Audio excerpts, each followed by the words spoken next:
Open the boxes and lay out all of the received materials. You will start with the 4 uprights known as DFL 150 and the base plates. Hardware should be attached to the parts or enclosed in plastic bags. Attach the base plates to the 4 uprights. Notice that there are 2 different plates, one with 6 holes, one with 2. The 2 holes go with the upright that goes with the fixing set for the stairs. The base plate with 6 holes goes with the uprights, the DFL 150s. Make sure that you tighten all bolts tightly when applying the base plates to the uprights. When applying the connector head to the uprights, the connector head has to be installed a certain way. Notice the 2 holes closest to the end of the connector head.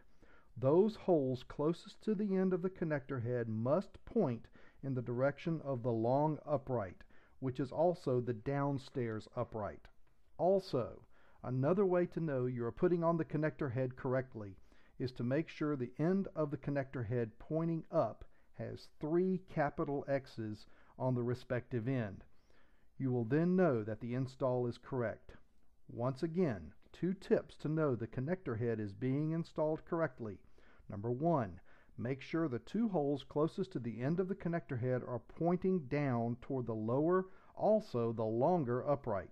And number 2, make sure the top of the connector head, which has 3 capital X's, is pointing up to the upstairs or the short upright.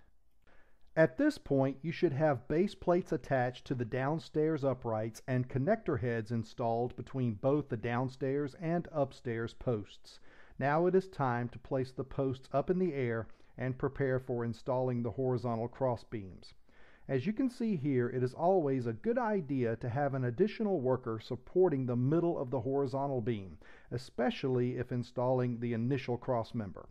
On each end, match the horizontal beam to the connector head and secure with 2 through bolts and tighten accordingly. Once this is complete, finish a 90-degree turn by attaching the next horizontal beam in the same manner. Please note, to keep the unit symmetrical, one horizontal beam will be attached to the outside of the connector head, while the opposite end is attached to the inside of the connector head, as seen here. Once all 4 perimeter beams are installed, the interior cross beams are then installed. It is easier to start with the short distance beams and work across the unit in order to determine the correct dimensions. Make sure and follow the measurements provided for the interior beam placements.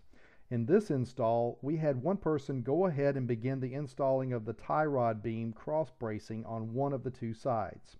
Cross bracing is included and should be used on 2 of the 4 sides and on 2 sides which create a 90-degree.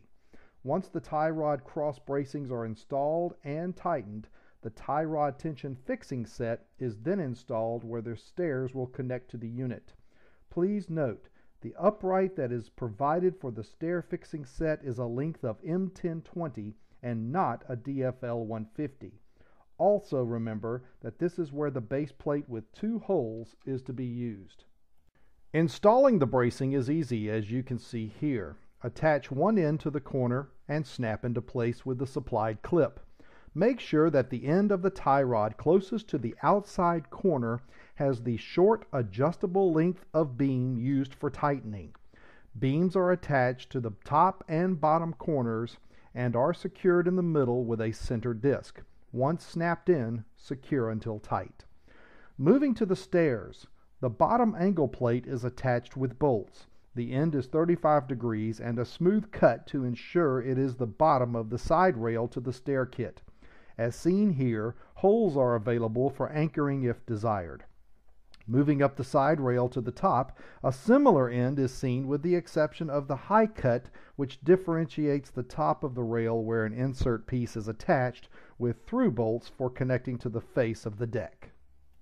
At this point, stringer infills are assembled and inserted into the stair side beams. There are 4 infills per side, each of them receiving the stair tread holders for the individual steps. Bolts go through the tread holders and are secured with washers and nuts. Tighten down accordingly. Once tightened, the 2 side stringer sets are ready to be hoisted up and attached to the deck. secured with through bolts on both sides. Stair treads are then mounted on the stringers with bolts, 2 on each side. The steps are a predetermined size, so once the process begins, installation goes fairly quickly. Handrails and handrail posts are next for the installation. The handrail posts are evenly spaced to offer the support for the handrail extrusions. To install the handrail post, simply set the outside support of the post into the outside of the stair stringer as shown here. Tighten the 4 screws, and then after all posts are installed, slide in the DFL 417 extrusions over the inside of the handrail posts as seen here. Once in place, lock it into place with an Octanorm Torx wrench. Then simply place the handrail extrusion on top of the post. Lock it in by tightening the locks at the top of the DFL 417 posts. To finish the stairs, attach the 35-degree hinge known as the DFL 445. This hinge assures that the stairs are installed correctly and makes the mechanical connection with the upright posts. Add the circle caps to the hinge and the end plate to the handrail to complete the stairs. Once the stairs are installed, follow the same procedure with the handrail supports and handrail extrusions for the upstairs.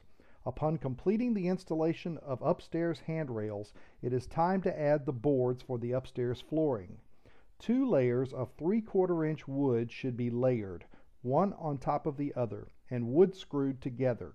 For the rental units, flooring is provided as seen here. Each panel is labeled for a lower or upper level, as well as a numbered position on the deck. Once the panels are screwed together at the top deck, use the supplied E221s beneath the deck to attach the bottom of the panels to the deck.